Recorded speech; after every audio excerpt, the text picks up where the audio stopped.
York, this is Democracy Now! They were struck with such a slap last night. That's another matter. Military action like this is not sufficient. What is important is ending the corrupting presence of America in the region. After warning Iraq, Iranian forces fired 22 missiles at a pair of military bases housing U.S. and Iraqi troops in Iraq in what Iran described as fierce revenge for the U.S. assassination of the Iranian commander Qasem Soleimani. There were no casualties reported. We'll get response from across the U.S. as well as Tehran, Iran. Then President Trump signs an emergency declaration for Puerto Rico after a 6.4 magnitude earthquake kills at least one person, sparks a massive power outage that plunged nearly the entire population into darkness. We'll go to San Juan for the latest. Horrible, horrible, horrible, horrible. Everything fell on top of us. We went out to the street, and getting there was an odyssey because everything had fallen on the road. It's really hard to see so many houses around you on the ground. It's not easy, but to the glory of God, we're alive. All that and more coming up.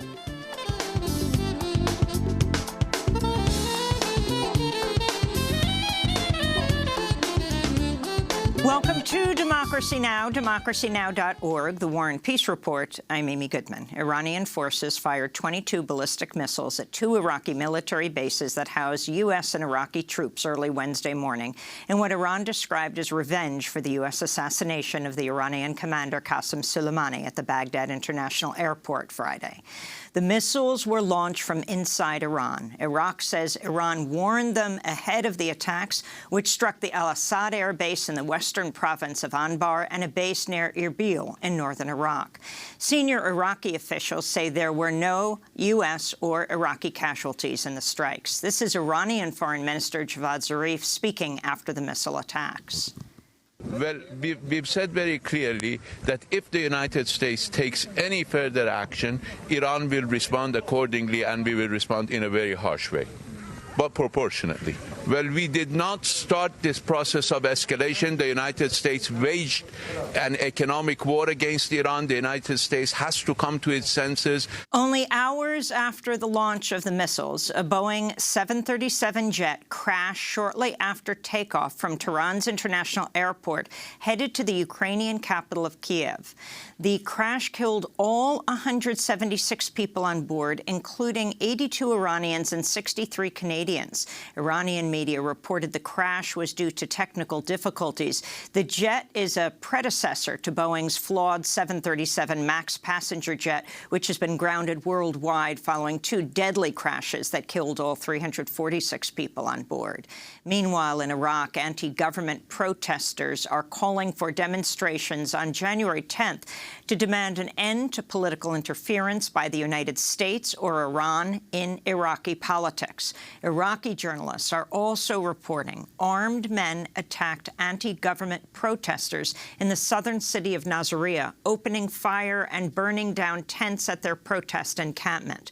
This all comes as the United States is deploying about 4,000 U.S. soldiers from the 82nd Airborne Division based out of Fort Bragg, North Carolina, to Kuwait. This is military spouse Katie Hernandez. So the thought of my husband being on a plane to a war zone by the end of the day it's shocking, even to us. Even though it's his job, technically it's not the job that we're used to. So it is very sudden and unexpected and traumatic to the military families and the community here, because this is not something that we have seen, at least in the last 10 years or so. We'll have more on the latest on the U.S., Iraq, and Iran after headlines. On Capitol Hill, Senate Majority Leader Mitch McConnell says he has enough votes from Senate Republicans to begin President Trump's impeachment trial without the support of Senate Democrats. McConnell is pushing to open the trial with only an initial agreement to hear arguments from the prosecution and defense, not a guarantee to hear witnesses. Democratic lawmakers are demanding McConnell and Senate Republicans agree to call witnesses in the Senate trial because some high-level witnesses called by the House during its impeachment process refused to comply with the congressional subpoenas to testify at the direction of the White House. Former National Security Advisor John Bolton now says he would comply with a subpoena to testify in the Senate trial if he's called to do so. House Speaker Nancy Pelosi is continuing to withhold the articles of impeachment in efforts to pressure Senate Republicans to call witnesses, although there's speculation McConnell could try to open the trial without the articles. President Trump has signed an emergency declaration for Puerto Rico after a 6.4 magnitude earthquake killed at least one person and sparked a massive power outage that plunged nearly the entire Puerto Rican population into darkness Tuesday. It's the largest earthquake to hit Puerto Rico in more than 100 years and follows a series of strong quakes that have rattled the island in recent days. Flattened homes and inoperable power plants have left nearly 350 people homeless and at least 300,000 without drinking water. This is one Puerto Rico resident, Josefina Betancourt Pacheco. Oh, please, Rudy. Horrible, horrible, horrible, horrible. Everything fell on top of us. We went out to the street, and getting there was an odyssey because everything had fallen on the road. It's really hard to see so many houses around you on the ground. It's not easy, but to the glory of God, we're alive. We'll go to Puerto Rico later in the broadcast. In Spain, lawmakers are poised to form Spain's first progressive coalition government since the 30s after a narrow parliament vote Tuesday. The leader of Spain's Socialist Party, Prime Minister Pedro Sánchez, has agreed to form the coalition government with Pablo Iglesias, the head of the leftist Podemos party, and with smaller regional parties, including pro-independence lawmakers from Catalonia. The Nation magazine reports Spain's new coalition government has promised to strengthen job security and unions, raise the minimum wage, pass legislation to curb climate change, and introduce universal public child care. In Argentina, the leftist government of President Alberto Fernandez has withdrawn credentials for the ambassador of U.S.-backed opposition figure Juan Guaidó of Venezuela, reversing the stance of former right-wing President Mauricio Macri. Elisa Trotagamus was recognized as the legitimate ambassador of Venezuela by Macri last year, as Guaidó self-appointed himself president and attempted to overthrow the elected Venezuelan president Nicolás Maduro. In a two-sentence letter addressed to Trotagamus, the Fernandez government notified it was, quote, putting an end to your special mission in the Argentine Republic. In India, hundreds of thousands of unionized workers and students took to the streets today for a strike to demand a rise in the minimum wage and to protest the privatization of natural resources. Many students are also boycotting classes in solidarity with violent attacks on students at Delhi's Jawaharlal Nehru University, JNU, who blamed the attack on a right-wing student group linked to Prime Minister Narendra Modi's ruling BJP party. This is one of the protesters today, Rajbir Singh. Today, the whole of India is observing a shutdown. All the banks of the country are shut. This is against the central federal government's privatization and anti-employee policies. In Canada, Indigenous leaders issued an eviction notice to the workers of a pipeline company seeking to build a $6.6 billion gas pipeline through First Nations territory in British Columbia. In a press release, 5 clans of the Wet'suwet'en Nation said Coastal GasLink had violated the nation's trespassing law and, quote, has bulldozed through our territories, destroyed our archaeological sites, and occupied our land with industrial man camps. The ongoing criminalization of our laws by Canada's courts and industrial police is an attempt at genocide, they said. On Saturday, Coastal GasLink workers reportedly complied with the eviction notice and vacated the work sites, but Reuters reports construction of the pipeline resumed on Tuesday. In Delaware, a teenager reportedly threw an incendiary device at a Planned Parenthood building early Friday morning, sparking a fire at the clinic. Authorities have charged 18-year-old Samuel James Gulick with 3 criminal counts, including intentionally damaging a facility that provides reproductive health services. He faces up to 20 years in prison. And a New York Times analysis reveals there have been shootings at or around after-school sporting events nearly once a week across the country this academic year. The more than 20 shootings at football, basketball, and other games have largely gone overlooked in the discussion around the epidemic of school shootings in the United States. Among the victims this year was Micah Tennant, who was fatally shot in November while attending a high school football game in Pleasantville, New Jersey. He was 10 years old. And those are some of the headlines. This is Democracy Now!, democracynow.org, The War and Peace Report. I'm Amy Goodman. Iranian forces fired 22 ballistic missiles at U.S. forces in Iraq early Wednesday in what Iran described as fierce revenge for the U.S. assassination of Iranian commander Qasem Soleimani, who was killed in a U.S. drone strike last Friday at Baghdad airport. The missiles, which were launched from Iran, struck the Ain al-Assad base in Anbar province and a base in Erbil. There were no initial reports of U.S. or Iraqi casualties, and Iran warned the Iraqi government before the attack. Shortly after the attacks, Iran's Foreign Minister Javad Zarif tweeted, quote, "Iran took and concluded proportionate measures in self-defense under Article 51 of UN Charter targeting base from which cowardly armed attack against our citizens and senior officials were launched. We do not seek escalation or war, but will defend ourselves against any aggression," he said. Earlier today, Iran's Supreme Leader Ayatollah Khamenei called the missile strike a slap in the face of the Americans and called for U.S. troops to leave the Middle East. They were struck with such a slap last night. That's another matter. Military action like this is not sufficient. What is important is ending the corrupting presence of America in the region. After the missile strikes, President Trump tweeted, quote, "All is well. Missiles launched from Iran at 2 military bases located in Iraq. Assessment of casualties and damages taking place now. So far, so good. We have the most powerful and well-equipped military anywhere in the world by far. I will be making a statement tomorrow morning," he said. That's today. The Iranian missile strike comes just days after the Iraqi parliament voted to expel all U.S. military forces from Iraq after the U.S. assassinated the Iranian commander. We begin today's show in Tehran, Iran, where we're joined by Mohammad Marandi. He's a professor of English literature and Orientalism at the University of Tehran, part of the nuclear deal negotiations in 2015. So first, Professor Marandi, if you can respond to what took place last night, early this morning, with Iran attacking 2 Iraqi bases that housed U.S. and Iraqi troops, warning Iraq in advance and killing no one.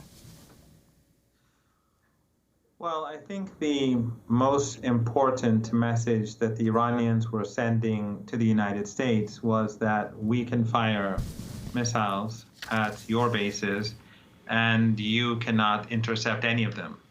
This was the most important American military base in Iraq. All of the Iranian missiles went through the American defense shield, which surrounds all military bases, especially an air base, and they reached their targets. So I think that is an important message, because it means basically that all American bases in the Persian Gulf region are vulnerable, and all those countries, perhaps more importantly, that are hosting American bases are vulnerable to Iranian missiles, and there is no force that can bring them down. Were you surprised by this attack? And how do you respond to the foreign minister, Javad Zarif, saying we do not seek escalation or war, but will defend ourselves against any aggression? No, I wasn't surprised. I think most people were expecting an attack at some point during this period. What perhaps surprised me was the fact that the Americans were unable to intercept any of the missiles. I think at this stage, from what we've been hearing from the foreign minister and others, is that Iran does not plan more military strikes. They've caused significant damage to the base. It is possible that the Iranians did not want to have any casualties. We don't know exactly what happened. We'll find out in the coming hours. But what is clear is that the missiles reached their targets, and that the Iranians informed the Iraqis before the attack in order to prevent any aircraft or civilian aircraft that may be flying in the region to be in danger. Professor Morandi. And they could have told the Iraqis to inform the Americans. I'm not privy to that sort of information, so it's all speculation for me. You tweeted, everyone should immediately leave the UAE, Saudi Arabia, Bahrain, and other countries where U.S. bases are seen as a threat to Iran. If the Trump regime makes a foolish move, these regimes will be held responsible, considered hostile entities attacked with full force and destroyed. Explain. Well, if the regimes in the United Arab Emirates, for example, and Bahrain and Saudi Arabia allow the United States to use bases to attack Iran, then they will be hostile entities, and Iran will strike back and bring down the regimes. I think it's quite clear. If in war, that's what happens.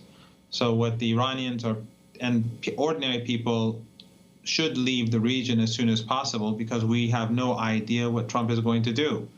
He's the sort of person that you have to see what he tweets in the morning when he wakes up. So people who live in the Persian Gulf region, if they can leave, they should leave until it becomes clear if the United States wants to escalate or not. But I think it's quite obvious that if any of these countries cooperate with the United States in attacking Iran, they will be considered an enemy of Iran. They are very small, they're very vulnerable, they're family dictatorships. They only form like in the case of the United Arab Emirates, the Emirati population is only a fragment of the total population of the country, which is not very large either. So it would not last long. It would probably last a couple of days, the regime in the United Arab Emirates. Professor Morandi, you were involved in the nuclear deal negotiations that led to the Iranian nuclear deal, the multi-party Iranian nuclear deal that Trump pulled out of. Can you talk about how that relates to what's happening today?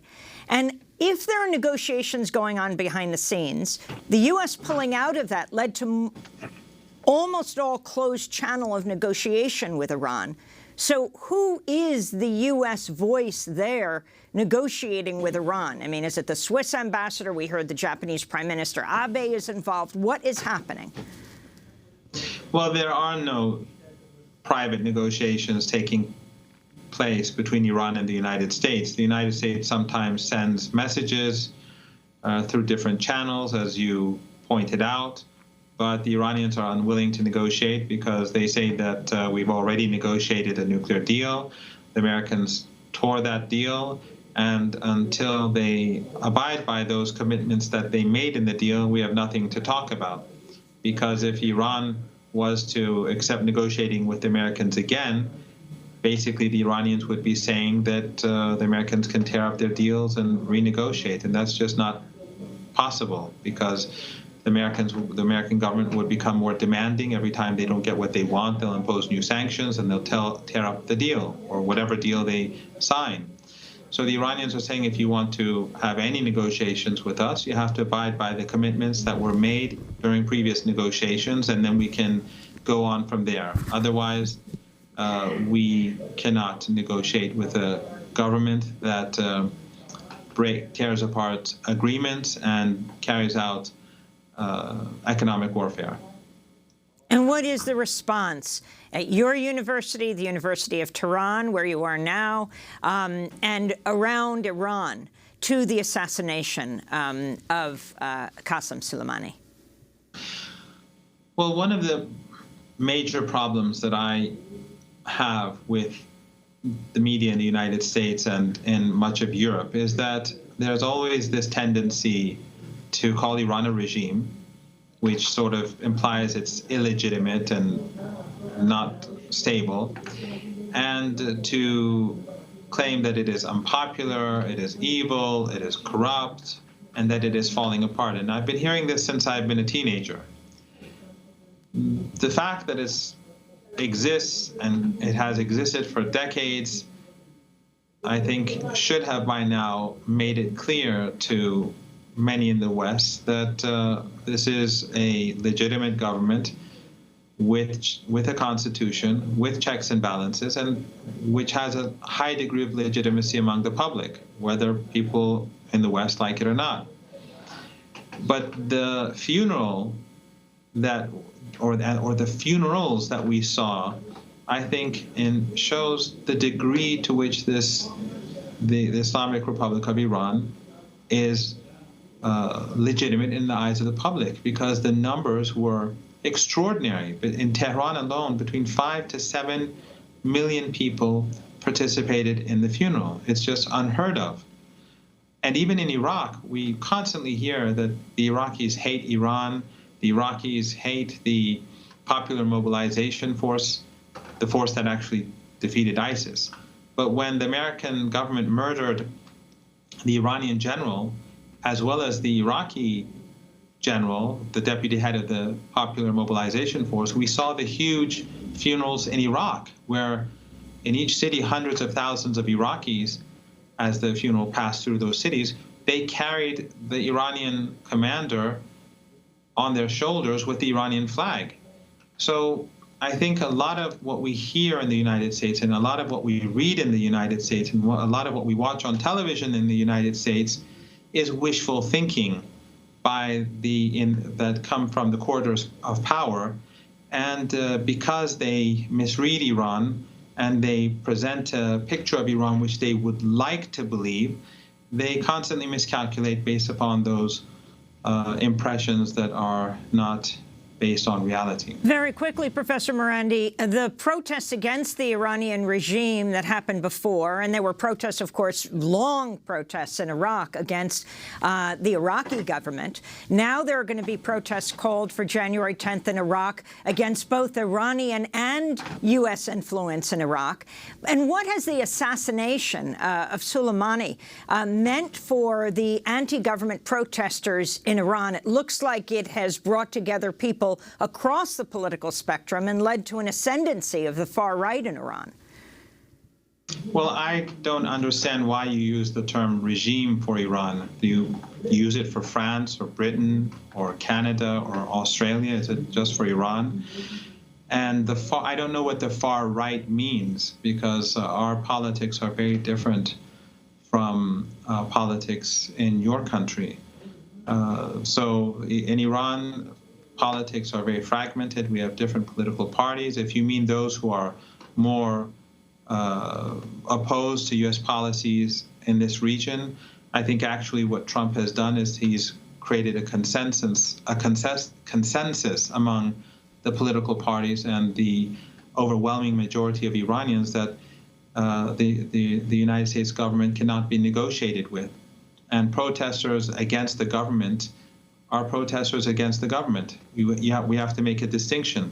The protests that were made against the government were against the fuel hike that the government implemented, very poorly managed. And those ended on day one with no arrests and no deaths. Subsequent to that, we had the riots. Those riots were egged on by Persian language media channels funded by Western governments. And many of them were violent and coordinated from outside the country, such as the MEK terrorist organization. They attacked banks, hundreds of banks within 2 days. They burnt over 100 gas stations. They attacked refineries. They attacked storage sites for grain. These are not ordinary riots that we had in Iran. So, again, whether you How many like people Iran or not. How many people do you think were killed in those protests?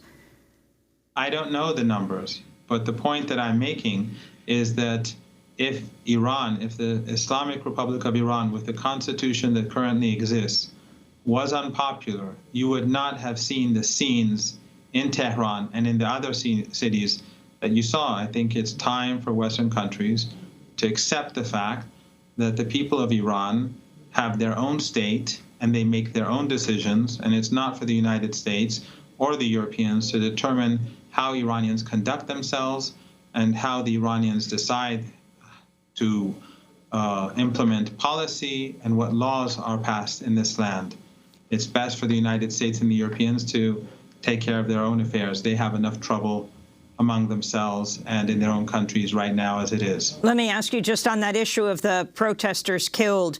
The U.S.'s special representative for Iran, Brian Hook, said more than 1,000 Iranian citizens may have been killed in that uprising, what you called the riots. Do you think that's possible, Professor Marandi? No, that's completely nonsense. Those are all the numbers made up by the United States are fabrications. We don't take anything that the American government takes seriously, just like the American government claimed that General Soleimani went to Iraq to carry out attacks on the Americans.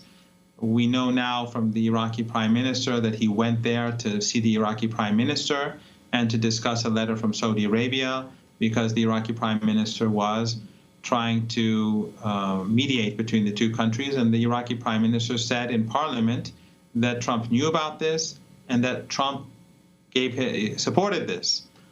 But then the Americans went and murdered this general. If this general was not popular, if the Islamic Republic of Iran did not have a high degree of legitimacy, again, I repeat, you would not have seen such crowds. And Iran is an educated society. So one cannot say that they're stupid, that they're backward, that they're fools. No, I think it shows that the narratives on Iran, whether it's about riots, whether it's about oppression, those narratives in the West are not completely accurate. Mohammad Marandi, I want to thank you for being with us, Professor of English Literature and Orientalism at the University of Tehran. He was part of the nuclear deal negotiations in 2015, speaking to us from Tehran, Iran. This is Democracy Now! When we come back, well, later in the broadcast, we're going to San Juan to talk about the earthquake in Puerto Rico. But first, we'll go to Juan Cole at the University of Michigan. Stay with us.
Dawn 4 still by the Kurdish-Iranian Kayhan Kalor. This is Democracy Now! I'm Amy Goodman as we continue to look at Iran's attack on 2 Iraqi military bases that house U.S. and Iraqi troops, firing 22 missiles at the bases. No casualties reported. Iran described the attack as revenge for the U.S. assassination of Iranian commander Qasem Soleimani at the Baghdad International Airport last week.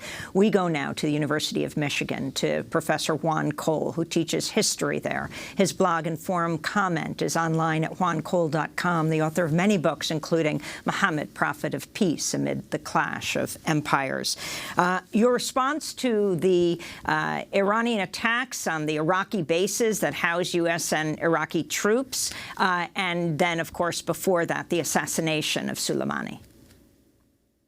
Well, both the assassination of General Soleimani and the Iranian response are unprecedented in the past 40 years of tension between the United States and Iran. In fact, the assassination of General Soleimani is unprecedented in general. I lived through the Cold War, and never do I remember the United States assassinating a Soviet general. The two countries were involved in very serious proxy wars and great tensions, but it never went to the point where they would just murder each other's high officials. So this is, I think, something that would only be done by an extremely erratic person such as Donald Trump. This is not a normal piece of statecraft. And that it would elicit an enormous response from Iran was predictable. The response that came, however, did surprise me because Iran has not tended to act in a direct and open fashion against its enemies. In recent years, it has tended to have a certain degree of deniability in anything that it did.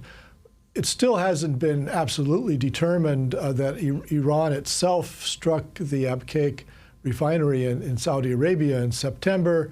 There have been tanker attacks that, again, haven't been directly tied to Iran, although Iran is under suspicion for them. So I had expected that Iran would work through proxies and try to avoid having a direct fingerprint on this response. That they fired missiles at bases where U.S. personnel were present, even though they appear to have gone out of their way to avoid any casualties, either Iraqi or American, at least symbolically takes this conflict between the two countries to a much higher level. It's spiraling, it's escalating in very worrisome ways. What do you think will at this point happen? Today, President Trump expected to address the nation. The two countries at this point have, several choices before them. One would be to leave it at that. There was an assassination, there was a response. The two have been involved in a lot of covert actions against one another. They could go back to doing that. Or it could escalate. President Trump could order missile strikes on facilities of the Iranian Revolutionary Guards, in which case I presume there would be an Iranian response to that as well. So the other, these are the two possibilities that are before us, either finding a way to turn to diplomacy and stand down or to escalate. I wanted to turn to the U.S. Defense Secretary Mark Esper speaking Tuesday. As we defend our people and interests, let me reiterate that the United States is not seeking a war with Iran, but we are prepared to finish one. We are seeking a diplomatic solution, but first, this will require Iran to de-escalate. It will require the regime to come to the table with the goal of preventing further bloodshed. And it will require them to cease their malign activities throughout the region. As I've said, we are open to having this discussion with them, but we are just as prepared to deliver a forceful response to defend our interests. Juan Cole, your response to the U.S. Secretary of Defense. Well, I just find it very difficult to take this sort of discourse from the Trump administration seriously. They killed one of the high-ranking generals of another country, and then they said they did that to avoid a war, or that now is the time for de-escalation. I mean, what world do they live in? This is extremely erratic behavior, and the fact that someone who's relatively level-headed like Mark Esper is going along with it is extremely alarming. I think that the chairman of the Joint Chiefs of Staff should simply have resigned rather than go forward with this attack on Soleimani, which was clearly illegal. The Prime Minister of Iraq, who everybody in the U.S. press and among the political class is completely ignoring. There's a kind of Trump's insistence on a white hierarchy has turned into a white hierarchy of knowledge. So if a brown person says something, it's just not entered into the discourse. Abdul Mahdi made it very clear that he had invited General Soleimani to Iraq to be involved in negotiations between Iran and Saudi Arabia to reduce tensions. Soleimani came on a commercial flight where the manifest is clear. He checked through Baghdad airport with a diplomatic passport, and then Trump just blew him away along with several other people, including a high-ranking Iraqi military official.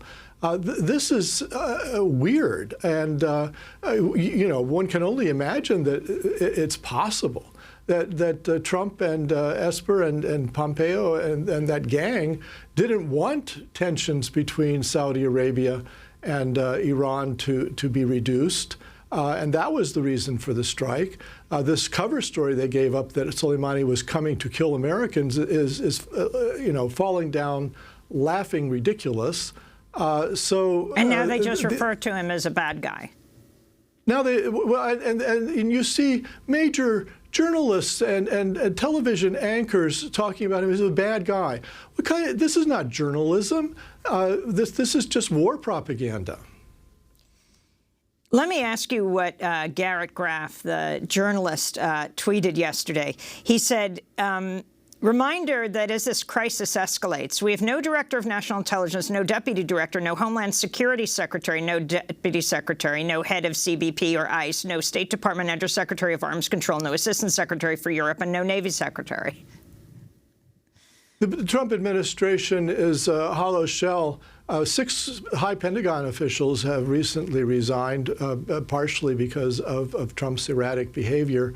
It's extremely worrisome that a person with, it seems to me clear, personality deficits is the commander-in-chief of the United States, and actually, can launch nuclear weapons. So that he's engaging in this kind of escalation is extremely worrisome. The other thing that the American public is not generally being told, although it sometimes comes out a bit, is that the United States has Iran under a financial blockade of unprecedented proportions. Iran is being sanctioned to a degree that no country has ever been sanctioned in peacetime. In essence, if you drew up a naval blockade to prevent Iran from trading with other countries, that would be an act of war in international law. The Trump administration has done this through financial means. It's gone to Japan, South Korea, India, said you may not deal with Iran. You may not buy Iranian petroleum. So Iran's petroleum receipts have plummeted. That was 70% of their income. From 2.5 million barrels a day to 500,000 barrels a day. The country is being economically strangled, and that is the reason for which we see all of this tension and violence. Trump has been at war with Iran for 19 months. Can you respond to the contradictory messages from the Pentagon and the White House Monday? The U.S. command in Baghdad issued a memo to the Iraqi government appearing to suggest the U.S. would withdraw U.S. troops from the country. This after the Iraqi parliament's vote to expel U.S. military forces. But hours later, Defense Secretary Mark Esper said the U.S. is not withdrawing with troops from Iraq. Well, again, it's just typical Trump administration dysfunction. CENTCOM, the Central Command in the Middle East, knows very well that the United States troops have to leave Iraq now. The Parliament voted, it wasn't an advisory vote.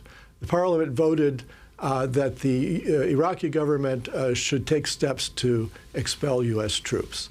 That resolution that Parliament passed was presented to them by the Prime Minister. It was an act of the executive to have the vote.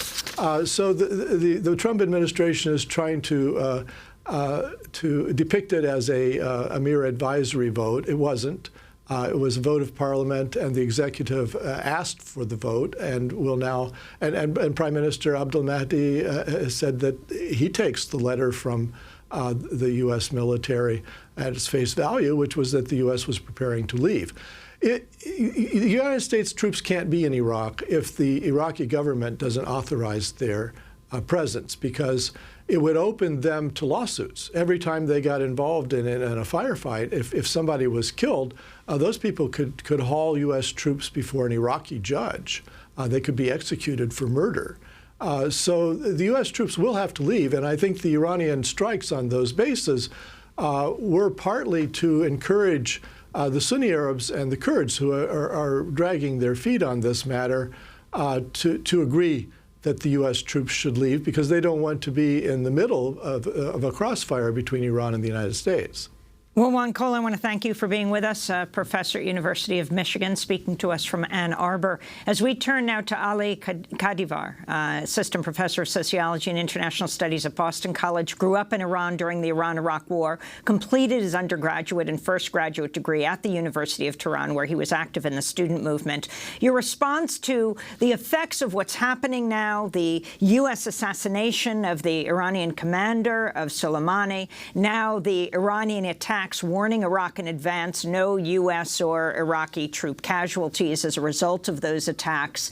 And this all happening after these major anti-government protests, both in Iraq and Iran, what this means for the people of Iran, Professor Kadivar. I think the hit at General Soleimani was also a hit at Iran's domestic politics, Iran's domestic democratic politics. It can tell us a lot to go on the day before Soleimani was assassinated. So we had this series of protests that happened in December. It was ignited by the hike in petroleum price, but it turned to protests and riots against the Islamic Republic. It's actually very natural to see attacks to banks and buildings when protests are against austerity or when the protests are spontaneous. There is sociological research and research in political science that documents this, in contrast to what the previous guest, Mr. Marandi, said. And the Iranian regime's response was brutal and very violent. Amnesty International says more than 200 people were killed. Other opposition website, Kalameh, has reported about 400 or 500 people have been killed. What is for sure is that hundreds of people were killed. And this was a big damage to the prestige of the Revolutionary Guards that were involved in the repression of the protesters and the Islamic Republic in general. One day before Soleimani's assassination, the commander of the Revolutionary Guards went to the city of Mahshahr in the northwest of Iran. There was a bloody crackdown on protesters in this city. And they were trying to make up for the blood that was shed. They were going to give money to the families of the victim and console their pains. The whole regime was scrambling to explain why the regime had such a violent response.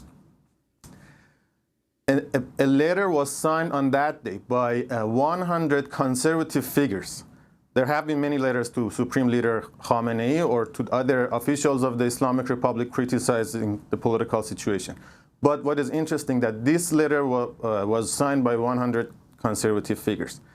And they warned Mr. Khamenei that with the current approaches that the government has been taking towards Iranian politics, Islamic Republic is in its way of demise. Now, General Soleimani's assassination completely changed the narrative in Iran. There is no conversation ongoing about the protest, no conversation ongoing about the violence that the government used in response to protesters. We see in various videos, it's very clear that the security forces opened fire on civilians that were unarmed. This is very visible in various videos that people uploaded to social media. But then you see someone like Mr. Marandi, who's known to be a mouthpiece for the regime, comes out and says this was just a conspiracy of the foreigners. The narrative has changed. General Soleimani was popular inside Iran because not much discussion can happen inside Iran criticizing Iran's foreign policy and involvement in Iraq and Syria. Soleimani was mostly seen as a national figure, as a defender of Iran's national security, as someone that fought with ISIS. So killing of Soleimani was seen as an act of aggression on the entirety of Iran, not necessarily an act against the Islamic Republic. And that's why we see such a crowd coming out in Soleimani's funeral. It really heightened the nationalist sentiments among Iranians. I don't think all these people came out to show support for the regime. They came to show their support for for Iran as a country, but of course, not all that crowd can speak for themselves. So when the crowd goes home, then Iranian officials will come out and claim legitimacy from this big crowd that has been out. This is not anything new in the history of Islamic Republic. Islamic Republic does not allow open and free elections in which the opposition parties can participate. But it's a post-revolutionary regimes. They have had a high capacity in mobilizing their supporters. They can bring their supporters to the street. This funeral was definitely coordinated, but I think all the observers said that this was beyond just some funeral that government orchestrated. Iranians genuinely came out to mourn Soleimani and show their support for the country, but the regime is going to claim this for their regime's legitimacy, which was in trouble because of the violent response to the protest. The conversation has changed. Now criticizing Iran's foreign policy is much harder. Revolutionary Guard has claimed and I think gained more prestige, especially from the attacks they did last night. We hope, all of us hope, that the escalation ends.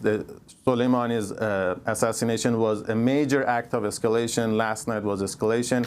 We were all very worried and concerned that where this is going to go. Iranians do not want to see another war. I was born under Iran-Iraq war. I still remember running away from missiles and going to shelters. We know how destructive a war could be. We have seen this once. Iraq has seen this once. And it's very unfortunate that this confrontation between Iran and the United States is happening in Iraq, and Iraqis are paying the price for it. But the more acts of escalation, the more militarization would embolden hardliners in Iran, would bring security forces such as the Revolutionary Guards to the center of the Iranian politics. Iranian regime, the Islam, I want to bring in Florida State Representative Anna Eskamani of Orlando. She is the first Iranian American to be elected to any public office in Florida. Representative Eskamani, I want to thank you for being with us. And I was wondering if you can respond to the latest situation that we've been learning about on the border, as details are emerging about how Border Patrol detained and questioned as many as 200 Iranian Americans at the U.S.-Canada border over the weekend. New York Times reporting some of them were detained for hours, including being interrogated about their opinions on the United States and the situation with Iran. Apparently, many had gone to Vancouver for whole families for a Persian pop concert. Correct. Yeah, well, thank you so much for having me. And I also just want to echo the previous speaker's points around nationalism rising in Iran and how there continues to be a demand for a true democratic government in Iran, but a desire not to go to war. And that is a very big difference between what the people of Iran want right now, based on talking to my family. In regards to the border, we saw this happen in action on social media as families began sharing their stories of being stopped and questioned at the border. And the reality is that when we see the potential war rise in countries like Iran between the United States, we'll see xenophobia rise right here locally. And whether it's through different rhetoric on the internet or state-sanctioned questioning from Customs and Border Control, it becomes really, really scary and problematic to be an Iranian American in this country. And I was very pleased to see solidarity coming from other Americans standing side by side, those who have been treated this way, and of course members of Congress stepping up to ensure that answers are found on what exactly took place and that justice is served for those who are seeking it. You've said that Trump's policies have been catastrophic, not just for U.S.-Iran relations, but also for any kind of democratic reform within Iran. It's been very problematic. I mean, I have opposed President Trump's policies from day one.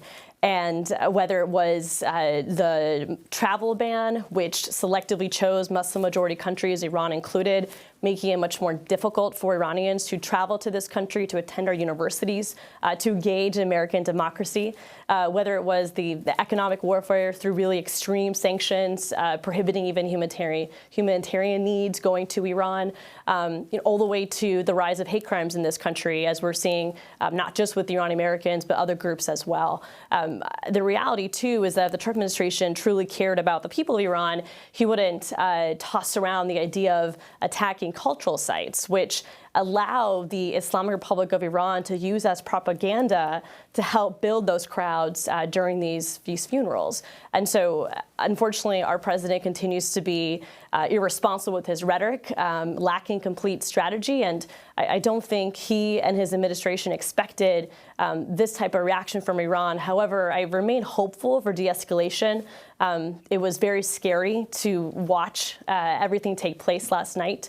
But I'm very hopeful that members of Congress will ensure that there is accountability and oversight and that we prevent going to war with Iran.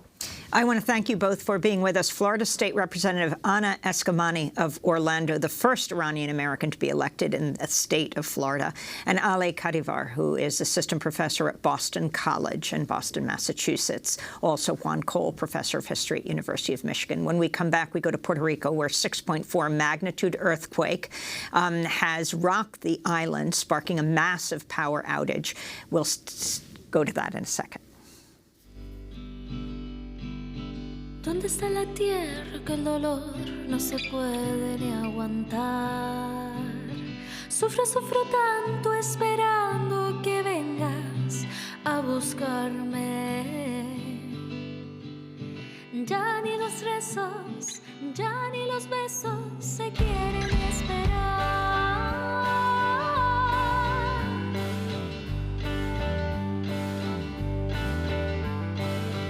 ¿Dónde está la tierra que la luna no se quiere ni asomar?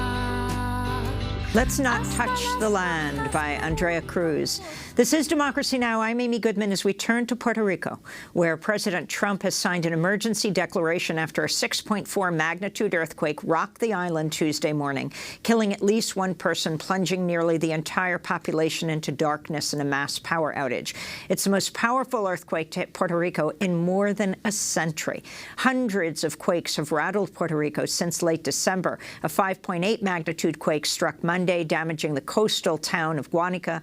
Damage from the earthquakes have left nearly 350 people homeless, at least 300,000 without drinking water.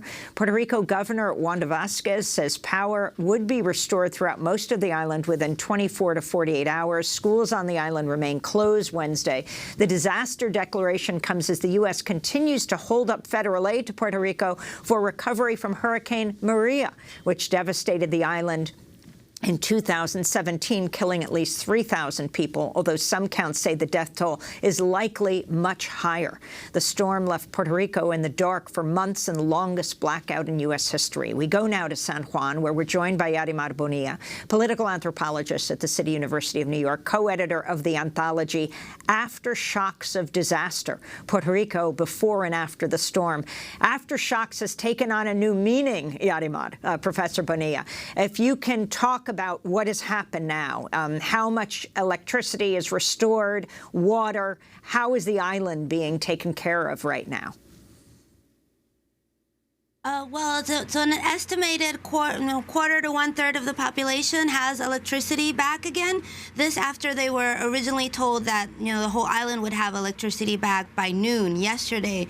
So a lot of folks are, frustrated and feeling that this is like an aftershock of Hurricane Maria, or just a repetition of it in terms of government mismanagement, lack of information, problems with infrastructure, and these kind of infrastructural aftershocks that are not just about the earth shaking, but really about a lack of preparedness on the part of the government, and also a deep fragility and vulnerability that was pre-existing because of Hurricane Maria and the debt crisis and everything that placed us in the path of Hurricane Maria being devastating. What about the emergency response of President Trump? What does this mean for the island? Certainly fiercely criticized for what he did after Maria and the aftermath right through to today. Yeah, well, we're grateful that he hasn't tweeted anything offensive about us this time. So, small favors. And, it is important that he signed that emergency declaration, although, it's hard to know what that will mean since we're still waiting to receive the funds from the emergency declaration of more than 2 years ago. And that holdup of funds has meant that, roads haven't been repaired, schools that serve as shelters aren't in disarray. There's a lack of infrastructure and preparedness that is still, being attended to from the last, climatic event. So it's unclear when that emergency aid will kick in. Certainly, folks here are not waiting for it.